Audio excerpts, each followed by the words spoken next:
When I mentioned how excited I was for my wife's brother's wedding happening tomorrow, my wife looked at me and said, "That was last week," while showing me family photos where I wasn't even there. Her sister and parents just laughed, saying, "Didn't we tell you?" A month later, when my wife's mom called asking why I stopped paying for the house renovations, I calmly replied, "Didn't I tell you?" You know that gut-wrenching feeling when your entire world just shifts? Like the floor drops out from under you, not with a bang, but with a silent, terrifying realization? That was me, one quiet Thursday evening, my hands busy folding napkins into neat little rose shapes, totally oblivious to the bomb about to drop. I was getting ready for my wife Adeline's brother Mason's wedding, ironed shirt, polished shoes, the whole 9 yards. I even asked Adeline, so casually, excited for tomorrow? She just blinked at me, her head tilted, eyes narrowed like I'd just suggested the sky was green. Then, in the flattest voice I've ever heard her use, she said, "It was last week." My first thought? A prank. She loved those. I waited for the smirk, the sarcastic jab, but nothing. She just reached for her phone, tapped a few times, and handed it to me. And there it was. Proof. Mason and Lucy under a white rose arch by a shimmering lake. Guests raising glasses, laughter frozen in time. Mason's best man, her cousin Jace, wiping tears. And Adeline, my wife, in a deep emerald dress I'd never seen, hair curled, makeup flawless, smiling like she belonged there. Because she did. Everyone did. Except me. I kept swiping, my thumb numb, searching for myself. A corner of my jacket. A reflection. Anything. But I wasn't in a single one. Not one. I set the phone down slowly, my throat suddenly dry, a desert. I looked at her, still waiting for something. An apology. An explanation. Anything human. But she just went back to folding napkins, humming softly, as if nothing had happened. Then, from the couch, her sister Mira called out, totally unconcerned, "Didn't we tell you?" She said it like she was talking about the weather. I turned, watching her scroll through her phone, legs crossed, sipping wine like we were all just sitting through a boring commercial. And her mother, Deline, beside her. She let out this full-bodied, deep laugh, shoulders shaking. "Oh goodness, I could have sworn we told you," she wheezed, wiping her eyes. No one said sorry. No one even looked remotely concerned. They acted like I was the forgetful one, like it was my fault for not magically appearing at a wedding I was never even told about. I stood there, a napkin still clutched in my hand, feeling the floor just give way beneath me. The hum of the fan, the clink of wine glasses, it all faded. All that was left was me and this crushing realization I had become a stranger in my own house. This wasn't an oversight. This wasn't a mistake. This was a message. And it screamed. I didn't matter to them. Not enough to be told. Not enough to be missed. I didn't argue. I didn't ask why. I wouldn't give them the satisfaction of seeing how deeply it wounded me. I just quietly picked up the plates, walked them to the sink. My hands scrubbed mechanically, cleaning rice and sauce, while my mind was stuck on that photo, Adeline, smiling, radiant, beside her brother. Nothing in the world could make that moment better. Except, maybe, my absence. She could have told me. I'd been asking about the wedding for weeks. When is it? What's the dress code? Should I get Mason a gift? She always brushed it off. Plans keep changing. They're working things out. Lies. Every single word. That night, I lay beside her in bed, our backs not touching, a chasm between us. She scrolled on her phone until she fell asleep. I stared at the ceiling numb. Not sad, not even angry, just empty. I replayed the last few months, a reel of small cuts, her family making plans without me, being left out of group texts, dinners that slipped their minds. Mira's casual joke once, "Oh, you're the +1 that got subtracted." I'd even laughed. Now I knew better. This wasn't carelessness. This was deliberate. I had been erased. What stung most wasn't the betrayal itself. It was the chilling calmness with which they did it. Like it was routine. Like they'd done it before. Like I was the only one who hadn't caught on. In the dark, I reached for my phone, opened that photo again. Emerald dress, lakeside glow, Adeline smiling without me. I placed it face down on the nightstand. And that's when something in me finally clicked. Not a loud, vengeful click, but a cold, quiet whisper deep in my chest. They thought I'd stay quiet. They thought I'd keep folding napkins. They had no idea what was coming. Sleep didn't visit me that night. Not even a hint of it. I lay still beside Adeline, whose breathing was soft and even, as if she had not a shred of guilt in the world. Meanwhile, I was wide awake, staring at the ceiling, my mind circling the same question. How long had I been invisible in this family? I turned quietly, picked up my phone, and zoomed in on those wedding photos. I scrutinized every face, every body language, every laugh. Everyone looked happy, perfectly posed, except for one crucial absence: me. I wasn't there. Not in any shot, not in a corner reflection, not even a stray shadow. Because I wasn't invited. Because they had made sure I wasn't supposed to be. They didn't forget. They excluded. And it wasn't just about missing the wedding. That was just the surface. This ran deeper. Much deeper. I remembered the weeks leading up to that date. How I had helped Mason fix his new house. He'd called me about a cracked pipe, and I'd called my usual plumber. When the quote was too high, I quietly wired the difference, no big scene. Then the fencing, the kitchen tiling, the faulty breaker panel rewiring. I had been there every step of the way.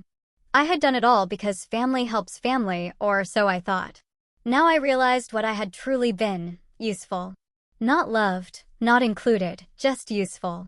Like an app they opened when needed and closed the second they were done. As Adeline shifted beside me, I studied her silhouette in the dark. So peaceful, like someone who had just hosted a successful event. I wondered if she'd smiled while toasting her brother. Made a speech. Did she mention me? Lie and say I was away on business? Or worse, did no one even ask about me at all? It made my stomach churn. By 5 a.m., I was up. I moved like a ghost through the house. Quiet. Invisible. Familiar. I made coffee, skipped breakfast, sat at the dining table where we had once shared laughs and plans, staring at the empty seat across from me. Then I pulled out my laptop. It wasn't out of revenge. Not yet. It was out of clarity. Cold, necessary clarity. I opened my spreadsheets. Line by line, I went through every transaction over the past 2 years. Tens of thousands had gone to Mason's renovations, Deline's house repairs. Chunks here and there for Mira's salon launch, a business that folded in 3 months. And no one ever mentioned returning what I gave. I never asked. I never kept score. Until now. Because now it mattered. I looked at the pattern, and a terrible realization hit me. I was more involved in their financial life than their emotional one. I wasn't family. I was infrastructure. That morning, Adeline wandered in around 7, wrapped in her robe, yawning. She smiled when she saw me. Morning, she said, planting a light kiss on my cheek like nothing had happened. Morning, I replied, my voice so calm it surprised even me. She poured herself coffee, sat opposite me, and started scrolling through her phone. I watched her, trying to imagine what it felt like to live without consequence. To break someone's trust and then sit beside them like nothing happened. That took a kind of audacity I couldn't comprehend. What are you working on? She asked, without looking up. Just going over a few numbers, I said. She nodded, uninterested, and moved on. I watched her take slow sips from her cup. That's when it truly hit me.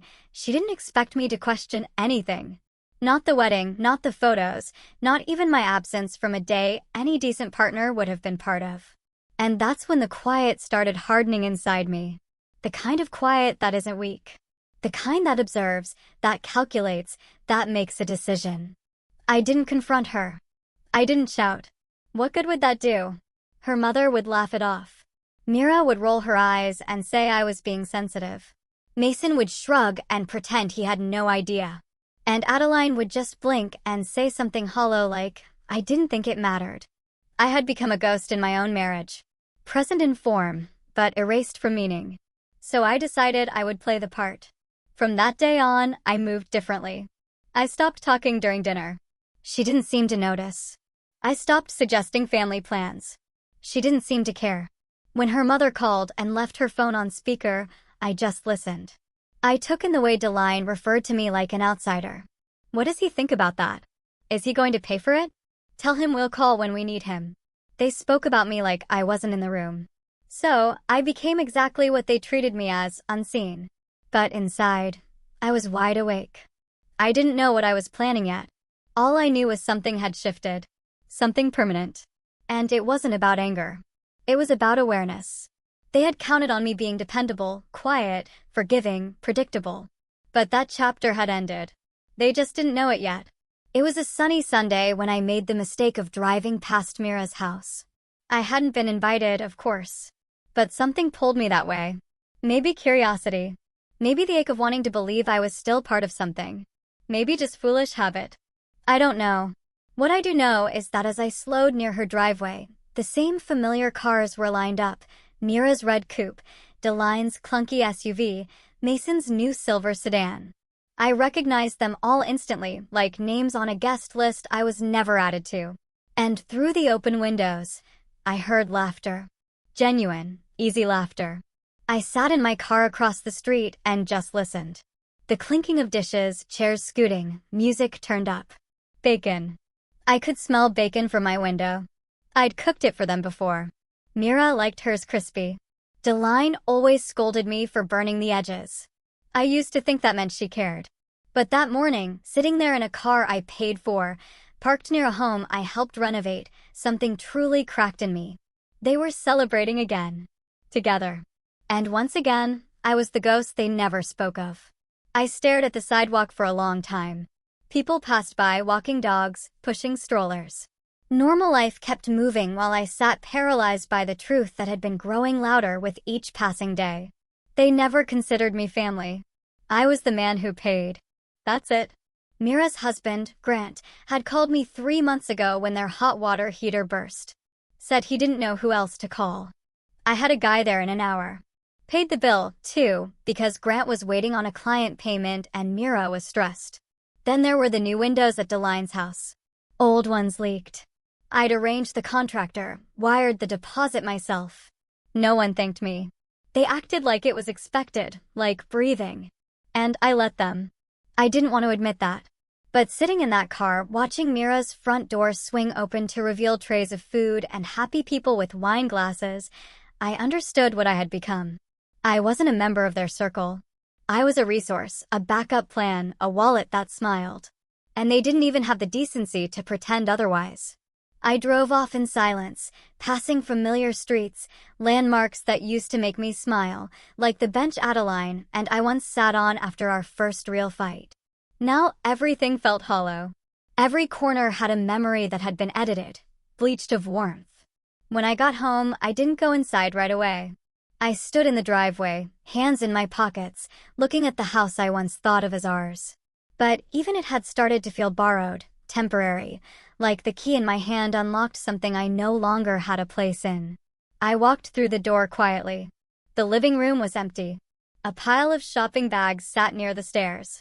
Adeline must have gone out with Mira the day before, probably shopping for Mason's housewarming or something equally meaningless.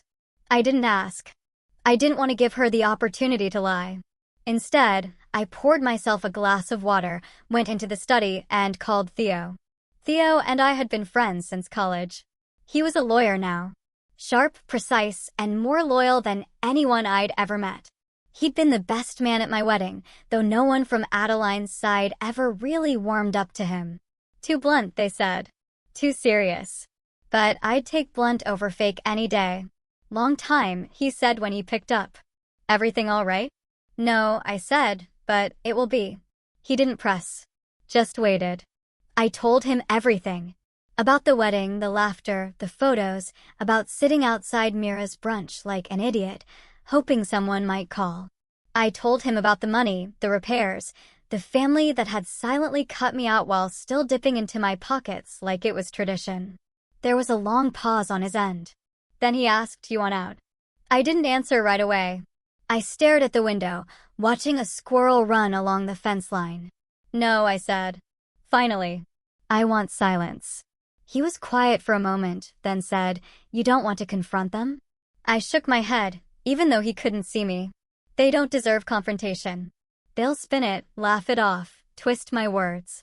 I just want silence. Clean, cold silence. I can do that, he said. But silence is a powerful tool. Once you go that route, you can't shout later. I don't want to shout, I replied. I want to vanish, but I want them to feel it. Theo exhaled.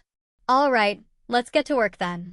We discussed accounts, transfers, how to quietly untangle myself from every financial thread connecting me to the Andersons. I'd kept everything in my name or my holding company, but I'd never enforced boundaries. That was about to change. We drafted the first set of documents that night. And when I hung up, I didn't feel rage. I didn't feel grief. I felt something better. Clarity. I walked back into the living room and found Adeline on the couch, phone in hand, laughing softly at something Mira must have said. She looked up and smiled. You okay? She asked, like nothing had changed. I nodded. Then I looked at her and saw a woman who believed I would always be here. A man who would always pay, always support, always stay. And in that moment, I finally understood. They didn't erase me because they hated me. They erased me because they thought I would never leave. The following Monday, Theo and I met over breakfast at a quiet little diner outside the city. It was the kind of place where nobody asked questions and everyone minded their own business. I didn't want to meet in a law office or a boardroom. I didn't want this to feel like a war, just like a decision, a correction. Theo brought a folder with him. Inside were the documents I needed to sever the quiet chains I had spent years wrapping around myself. He slid the folder across the table with his usual no-nonsense expression. It's all here, he said, tapping the cover. Renovation payouts, property maintenance grants, discretionary contributions, every last one of them routed through your personal holding firm. You've been a generous man. I opened it and skimmed the pages, contracts, authorizations, amendments I had signed without thinking twice because family needed help. Because I believed helping them made me part of something. I want it all paused, I said quietly. Every cent, every automatic payment. I don't want a single light bulb changed unless they call me personally. Theo nodded. I'll get the order signed today. And I've set up alerts in case they try to go around you. I sipped my coffee slowly, thinking of the look that would cross Delaine's face when the plumber said, payment never came. The confusion in Mira's voice when the contractor refused to continue fixing the patio. The moment Adeline would try to spin it into another technical mix-up. I didn't smile. I didn't need to. Later that afternoon, I sat at my desk in the study and began removing myself from every informal tie I had to them. I called the gardener who maintained Delaine's lawn and told him not to expect next month's payment. I emailed the property insurance rep and revoked the coverage extension I'd added for Mira's leaking ceiling. I didn't explain. I didn't make excuses. Just a line here, a cancellation there. Silent redirection. And then I waited. It took 5 days.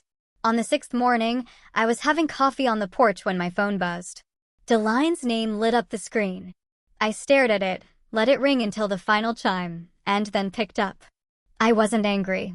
I wasn't curious. I just wanted to hear how she would spin it. Hello, I said, as calmly as if she were an old coworker calling to check in. Oh, thank God, she sighed, in that over-the-top voice of hers. Darling, I just got off the phone with that terrible builder. He said the kitchen work's been stopped. Something about funds not going through. I told him that must be a mistake, of course. I mean, you've always handled these things. Is it a bank issue? I leaned back in my chair, staring at the wind chimes Adeline had bought 2 summers ago. They clinked softly in the breeze, like they were mocking her mother's voice. No mistake, I said plainly. A beat of silence on the other end. I'm sorry, she stammered. I gave a quiet chuckle and replied, didn't I tell you? I repeated it slowly, gently, with the same emptiness her daughter had once offered me across our kitchen table. Didn't I tell you? She paused. I could hear her trying to decide whether to laugh again, whether this was some odd joke she didn't quite get yet, but I didn't wait for her to find footing. I'll let you sort it out with Mason or Mira. I'm sure they've got it handled. Then I ended the call. It wasn't slamming a door. It was turning off a light. Later that day, Mira texted me. Just 2 words, payment issue. I didn't reply. Instead, I opened the filing cabinet and pulled out the folder labeled Anderson Affairs. Yes, I had finally started naming things properly. I placed their folder beside others: business accounts, real estate ventures, trusts. I looked at them all and realized something stunning. Every person in that family had benefited from me. Everyone. And not once did they treat me like I belonged. For dinner that night, Adeline made pasta. I could hear her humming while she stirred in the kitchen. She didn't ask how my day was. She didn't mention the calls. She didn't seem to know her mother had been cut off, or that Mira was now pacing her home. She asked about the weekend. I said I'd be working. She smiled, but it didn't reach her eyes. The next evening, I came home to find her mother and sister sitting in the living room. Deline stood the moment I entered, like a politician pretending to welcome an old ally. "Oh, good. You're home," she said, her voice strained with something she didn't know how to hide. Fear, confusion, entitlement, all of it, perhaps. Mira gave me a small wave. "We thought we'd come talk in person, sort things out." I didn't sit. I walked to the hallway table, pulled out the envelope I had prepared earlier, and handed it to Deline. She opened it right there. Inside was a packet of itemized receipts, contractor logs, maintenance records, everything I had paid for over the past 3 years. Every leak, every wall, every nail. "This," I said, "is what family used to cost me." Her eyes darted across the pages, realization dawning like thunder. I didn't keep score before I continued. Because I believed I was part of this family. I thought love was a shared thing. But it turns out it was just a tab I didn't know I'd opened. Deline tried to speak. I didn't let her. And now the account is closed. I turned and left the room, walked straight upstairs, and shut the door behind me. I didn't hear them leave. I didn't care. For the first time in years, the house was finally quiet. Not empty, not tense, just quiet. And I liked it. Adeline tried to act like nothing had happened. As if her mother and sister hadn't just sat in our living room clutching receipts, like they'd never seen accountability before. As if I hadn't just laid out the truth in black and white. She cooked dinner that night. Lemon chicken with roasted potatoes. That was her peace offering meal, the one she used when she sensed tension she didn't want to talk about. But I wasn't hungry. Not for food. Not for another round of emotional amnesia. "You've barely touched your plate," she said, cutting into her chicken. "I'm not hungry," I answered without looking up. She put her fork down. "You could have told me you were cutting off the payments. You could have told me about your brother's wedding," I said quietly, still not looking at her. Her mouth opened slightly, then closed. I saw it from the corner of my eye. That moment when someone considers whether lying is still worth it. But for once she didn't deny it. She just sighed, picked up her glass of wine and drank. "It was a misunderstanding," she murmured after a while. "It wasn't malicious. You're reading into it too much." I turned to her. "A misunderstanding is forgetting to grab milk on the way home, not erasing your husband from your brother's wedding." She flinched, and for a second I thought maybe, just maybe, there was something close to shame in her face. But it passed quickly, replaced by that calm, practiced indifference. "You're being dramatic." There it was. The words didn't sting. Not anymore. I'd already bled dry. Now I was just walking through the ashes. "I'm moving into the guest room," I said calmly. "Starting tonight." Adeline didn't react immediately. She just stared at me like I had said I was changing the curtains. "Seriously?" she said after a moment. "You're going to sulk around the house like some ghost?" I stood up, picked up my half-full plate, and walked it to the sink. "No. I'm going to live like someone who's finally woken up." That night, I moved my clothes downstairs. The guest room was small, but it was mine. I changed the bed sheets, cleaned out the drawers, and for the first time in months, slept without the weight of pretending. The days after were quiet. Not in the peaceful sense, more like the quiet of a battlefield after the smoke clears and everyone's waiting to see who moves first. I kept to myself, cooked my own meals, did my own laundry. When Adeline left for work, she stopped announcing it. When she came home, she'd glance at the guest room door like it offended her by existing. I didn't care. I was no longer interested in making her comfortable with what she had done. A week passed before she tried to press reset. One evening, I heard the clinking of glasses and the sound of her voice calling out to her mother. Apparently, they were coming over again. This time to talk things out over wine and dessert. I didn't argue. I didn't threaten to leave. I just stayed in my room, listening. The line opened with a joke, of course. Something dry and layered with condescension. "I always knew you had a dramatic side," she said through laughter. "You should have been in theater. Maybe then you'd be too busy to cut off our roof repairs." Adeline laughed with her. Mira joined in from the kitchen, chiming something about how I must be going through a midlife ego crisis. I walked out of the guest room, slow and quiet, and stepped into the hallway. None of them saw me at first. Then Deline turned, smile still plastered on her face, until she saw what I was holding. An envelope. Another one. She rolled her eyes, still playing the role of the amused matriarch.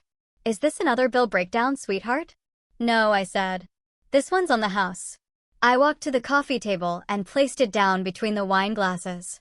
Inside were not receipts this time, but copies of emails, screenshots of text messages, correspondence between contractors I had paid and her family requesting extras, spa-like upgrades, fancy lighting, unnecessary additions that ballooned costs because, in Mira's words, he's good for it. "This," I said evenly, "is what entitlement looks like in writing." The laughter stopped. Even Mira stopped stirring her drink. Deline opened the envelope, pulled out the pages, and went silent. I looked at Adeline. She was frozen, her hand still holding a spoon over the dessert bowl, unmoving. "I didn't come out here to argue," I said. "I didn't come to reclaim anything. I came to remind you that I was never invisible. You just chose to look past me." Then I turned and walked back to my room, leaving them in their designer clothes, surrounded by half-eaten tiramisu and sour wine. They didn't follow. Later that night, I heard them leave. Doors closing harder than necessary. Tires screeching down the street. Adeline didn't come to the guest room. She stayed upstairs. Maybe crying. Maybe stewing. I didn't check. I didn't care. Something strange happened after that night. I began to feel lighter. Not happier, not yet, but freer. There's a kind of peace that comes when you stop explaining yourself to people committed to misunderstanding you. I started working out again. Waking up early, reading books I'd left gathering dust on the shelf. My mind felt clearer without the emotional weight of constantly waiting for validation. Then one day, I got an email from a contractor I hadn't heard from in months. Someone Deline had referred for Mira's second renovation attempt. "Hey, just confirming. They said you'd be covering the new tile job, too." I replied with 2 words. "Not involved." Silence. Sweet silence. From that point on, I stopped bracing myself for the next manipulation, the next insult dressed as a joke, the next request laced in fake warmth. I knew what I was now. I was no longer the man who pays but isn't family. I was the man who remembers everything and forgets nothing. I left the house before sunrise, not out of anger, not to make a scene, just a quiet decision after too many days of watching my own reflection fade in a home I no longer recognized. I had packed a small duffel bag the night before, a few shirts, a laptop, my documents, and the spare keys to a condo I bought 5 years earlier, back when I still believed in the concept of future-proofing my life. The condo sat on the 9th floor of a high-rise on the quiet side of the city.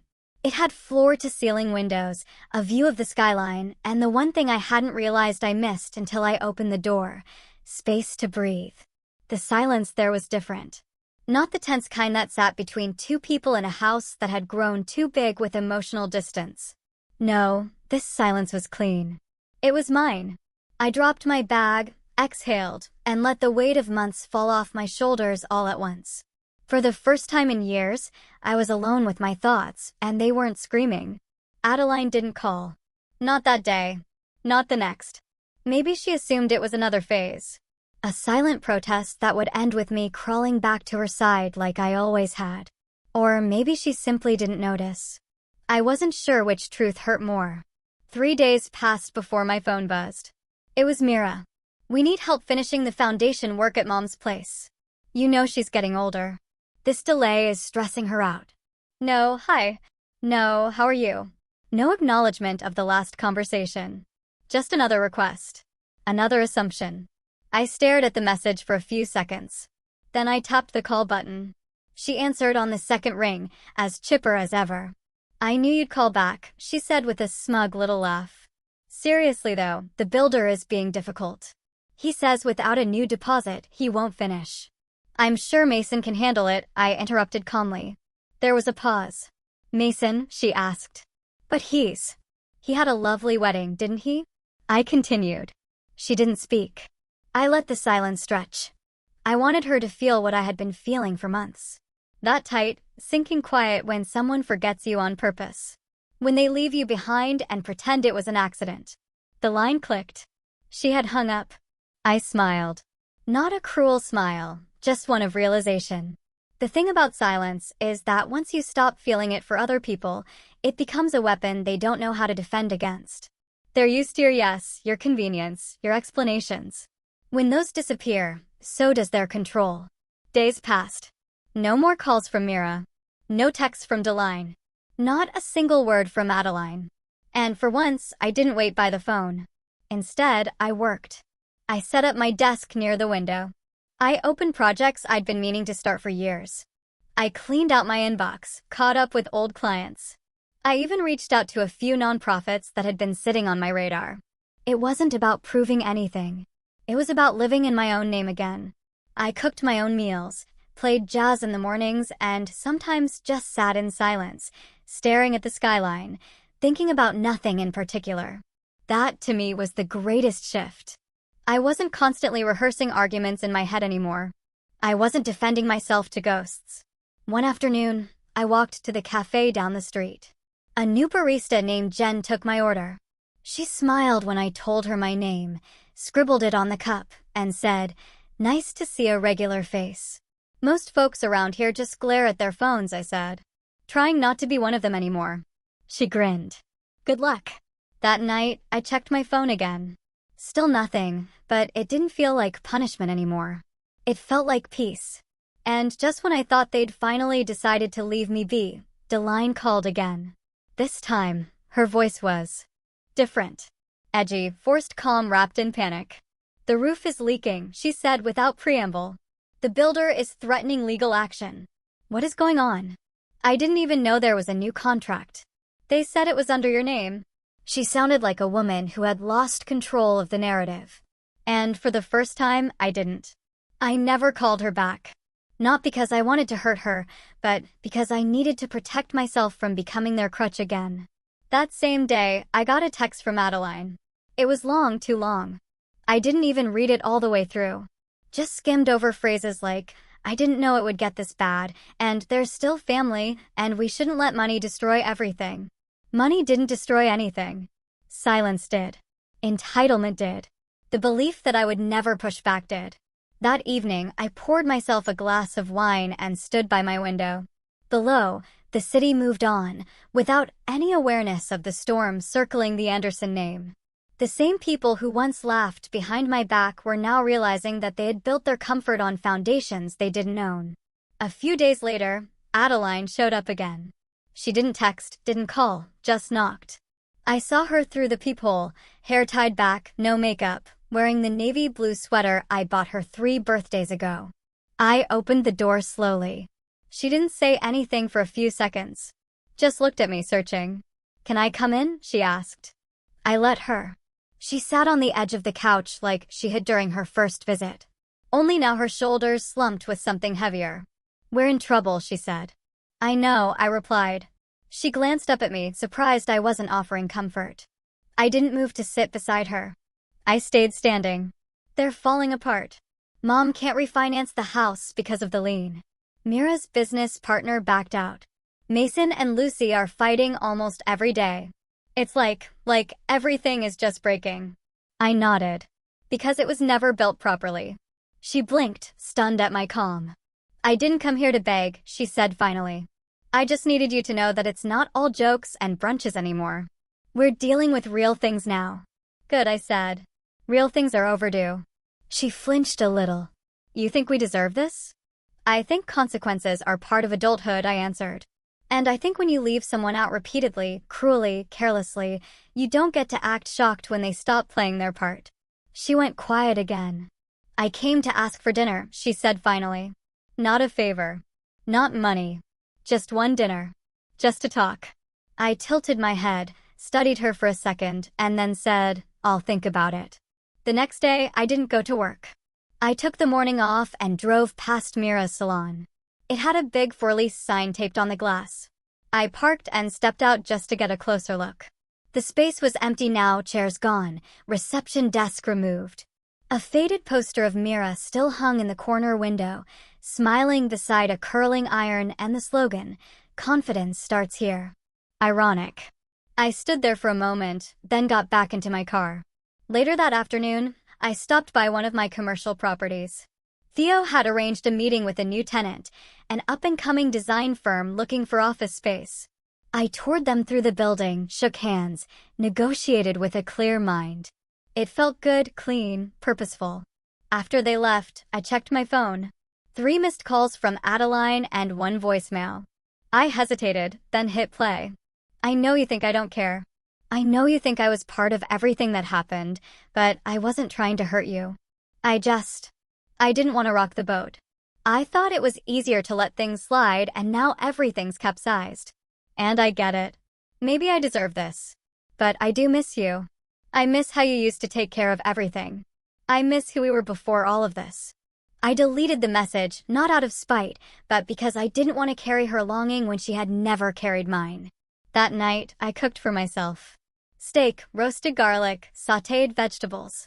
I set the table, lit a candle, ate slowly, savoring the silence, not as punishment, but as presence. My presence. I remembered how many dinners I had spent surrounded by people who looked through me. How many events I had paid for but hadn't been welcomed at. How many laughs were shared at my expense while I smiled politely and poured the wine. No. Now I was alone. And it was the most peace I'd known in years. The fall of the Anderson family facade wasn't loud. It didn't come with breaking headlines or dramatic public arguments. It came in quiet losses, canceled projects, frozen accounts, failed loans, broken relationships, things they'd taken for granted slowly slipping away. And not once did I have to raise my voice. They unraveled themselves. I just stopped holding the thread. The news came through a friend I hadn't spoken to in months. His name was Ray, and he used to be Mason's coworker, one of the few decent people in that circle who had eyes, ears, and a conscience. He called one afternoon while I was reviewing lease renewals in my condo office. "You hear what happened with Mason and Lucy?" he asked. "No," I replied, already knowing it wouldn't be good. "They're separated. She moved out last weekend, took all her stuff, and went back to her sister's place. Told everyone at brunch it was because of what happened with you. Said the family's treatment of you made her sick." I blinked, sat back in my chair. "She said that word for word?" Ray said, apparently, she didn't even know about the wedding stuff until someone brought it up at a dinner. When she found out you weren't invited, and the way they laughed about it, she lost it. Said if they could do that to you, they could do it to anyone. I didn't say much after that. Just nodded, thanked him for the call, and hung up. It should have made me feel victorious. It didn't. All I felt was confirmation. Confirmation that I had never imagined the cruelty. That I wasn't overly sensitive. That the quiet way I'd been pushed aside was in fact real and visible to others. I went for a walk that evening. The streets were lit with that soft golden hour hue that makes everything look cinematic. People walked their dogs. A couple laughed outside a bakery. Life moved on. My heart felt oddly still. Mira got engaged around that same time. Word spread quickly. She'd posted it all over social media. Close-up shots of the ring. Long captions about love and second chances. But what stood out wasn't the announcement. It was the silence that followed. No one offered to pay for her venue. No one offered to host. Even Deline, once the queen of arranging events for her children, was suddenly occupied with repairs and contractor disputes. The financial safety net I had quietly provided for over 5 years had vanished. And with it, their image of effortless stability. A week later, Mira called me. I didn't answer. She texted instead. "I just want to know if we can be civil." I'd still love to have you at the wedding. You're important to us. I read it, deleted it. I wasn't angry, just done. That same night, I received one more message from Adeline. It wasn't long. I miss how you used to take care of everything. That line hung in my chest longer than I wanted it to. It wasn't an apology. It wasn't accountability. It was nostalgia, selective and convenient. She missed the ease I created, the invisible scaffolding I built around all of them so they could shine while I faded. I didn't respond. Instead, I stood by the window and looked out at the city again. Every time I did, it reminded me of who I was outside their orbit. A man who could build, protect, think, provide. Not because it was expected, but because it was who I am. They never really knew that man. They only knew the quiet husband, the predictable provider, the man who folded napkins and laughed when they joked at his expense. I was not that man anymore. And strangely, I felt sorry for Adeline because she was mourning the wrong thing. She thought she missed me. But what she really missed was control. 2 days later, I got a call from Theo. Thought you'd like to know, he said. Delaine's attorney reached out. She's trying to settle the lien out of court. They're terrified the house will be listed. Let her sweat, I said. Already is. We shared a quiet laugh. Then he said something that caught me off guard. Ever thought about letting go entirely? I paused. What do you mean? I mean the paperwork's done. You're protected. Their access is cut. You've made your point. Do you want to stay tethered to any of it? Or do you want to walk away clean? I didn't answer immediately. That night, I sat alone on my balcony, the air cool and still, and really thought about it. For the first time since this began, I considered what it would feel like to stop not just responding, but remembering. Not just defending, but detaching. To stop letting them rent space in my mind. To let the chapter close. No final paragraph, no dramatic ending. Just a silent page turn. It felt possible. And that was enough. So when I woke the next morning, I called Theo back. Start the process, I said. All of it. Cut the lien. Finalize the property transfers. Close out anything still tethered to their names or their chaos. Let them live in the world they created without me, because that's what they chose. I was just honoring it. It's been almost a year now, a full turn of the calendar since the day I stood in my own kitchen and was told, without hesitation, without apology, that my wife had attended her brother's wedding without me. A year since Mira laughed from the couch and asked, "Didn't we tell you?" while her mother sipped wine like I wasn't standing in the room. A year since I folded napkins with hope in my chest and went to bed with silence in my lungs. And now I live in a home that I chose. Every piece of furniture handpicked by me, not bought to impress anyone or match someone else's idea of elegance. My mornings start with peace. My nights end without noise. I don't check my phone, bracing for another passive-aggressive text. I don't carry invisible debts for invisible roles in a family that never truly welcomed me. I carry only myself, and that has been enough. The condo, my condo, has become something I didn't know I needed. A refuge, not from the world, but from the version of myself I used to be. The man who explained too much, gave too much, waited too long for people who would never clap when he walked into a room. The silence is no longer a wound. It's a wall I built, brick by brick, to keep out noise I no longer accept. Last week I hosted dinner, a small one. Nothing extravagant, just a few people I trust. People who never made me prove my worth. Theo brought wine, of course. He's become more than just my lawyer. He's my anchor in storms I didn't know I was allowed to step out of. My sister Nadia flew in from Florida with her boyfriend. She used to worry about me. Now she just hugs me longer and smiles wider.